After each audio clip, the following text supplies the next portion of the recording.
Using hyper-personalized ads, you can speak directly to your customer a lot cheaper and a lot faster. You can 10x your website visitors through ads that are talking directly to your customer. Talking directly to your customer helps them familiarize themselves with your business. This is great because you can get your customer to trust you, and trust is the greatest thing for a business. So how do we do that? Let's find out in this video. And before we do that, make sure to subscribe so you don't miss any other videos. Oh, and add in an explosion just for retention. Okay, so today I'm gonna do something a little different. I'm gonna try and be honest. No. I'm not gonna try and pander for comments or likes, even though that would be really nice if you could leave a comment. I am going to speak to you honestly about your Facebook strategy, using an audience to your benefit without the typical norms that you would follow through audience targeting. We want to focus on the minor details that are going to make the biggest change. Without any further ado, let's get into it. In my last video, which you can see somewhere at the top, I spoke about how important a traffic campaign is for your account. I went against the norm of people saying that traffic campaigns are actually wasting money. Because if your conversion rate on your website is, let's say, 3% or higher, the more people you send to your site isn't going to affect that conversion rate. So you're essentially going to get more sales at a lower cost, which is great. So how would you go about using an audience? Well, there's obviously many different ways, which we will get into setting them up.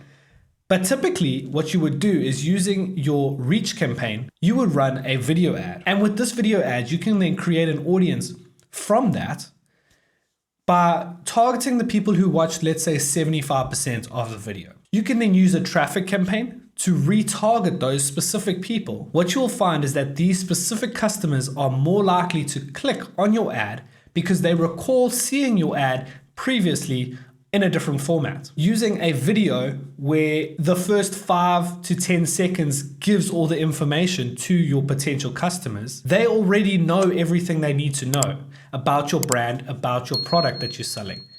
Now they've watched the videos, so they've shown interest. They see it again, they recall seeing it, they remember your brand, they then click on it, go to your website, where your website conversion rate takes care of the rest. If you want to learn more about advertising on Meta, I've got a whole playlist linked above. Check it out, let me know what you think in the comments. Thanks so much. Okay, so let's take a look at how you actually go about setting up these different audiences so that you don't have to use any third-party data. So let's jump into our audience manager. We can either create a custom audience, a lookalike audience, or we can create a saved audience, which is essentially your prospecting audience. So let's click on custom audience, and what you'll see is that you need to choose an audience source. Firstly, you have your sources.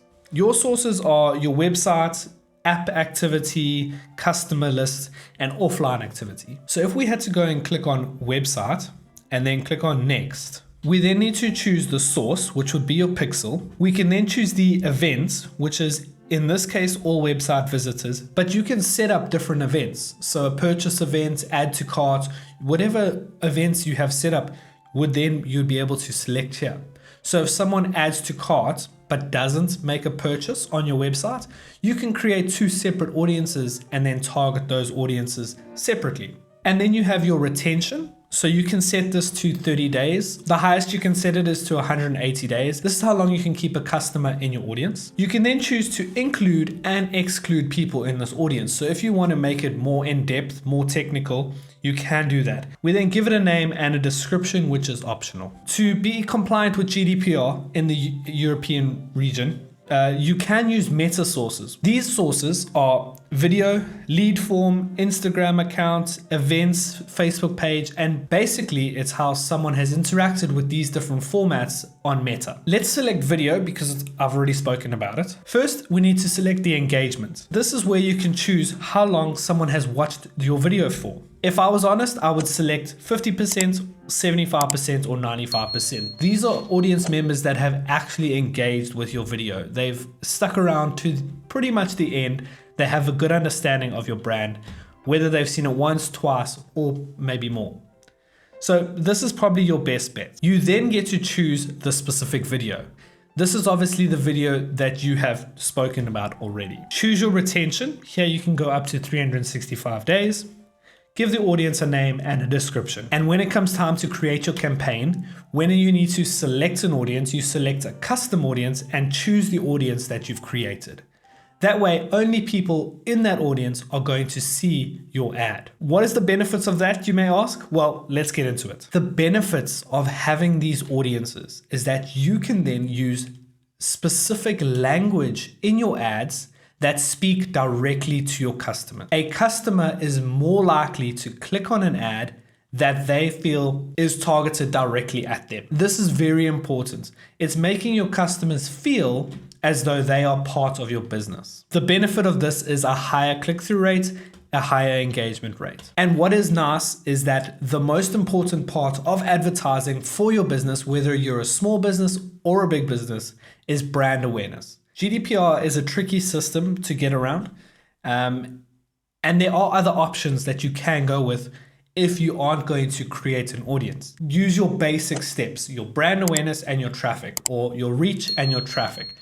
These are very important because with your reach campaign, you are getting your brand name as well as the information about your brand, your product, your company as far as you can. Anyone that should know about it is going to know about it at probably the cheapest rate possible. Your traffic campaign, the whole intention of that, maybe yes, you can reference your reach, but the intention is to get people to click through. So this is where you're going to use the ads that are personalized to your specific demographic. Even though it doesn't feel like you're talking to a specific person, you know who your customers are. So there are other options available than retargeting. Yes, you can still use ads that speak directly to a customer, but obviously you're going to hit a lot of people that aren't interested in what you're selling. That just comes with the territory, I'm afraid. So there you have it. That's how you use hyper-personalized ads for under GDPR restrictions. This is how you're going to target your specific audience. If you want to learn more about advertising on other platforms, perhaps Google, you can check out the videos that come after this. Click on them, let me know what you think. But that's all for today. So thanks so much for watching. Give me a like, subscribe. Love you guys. Bye-bye.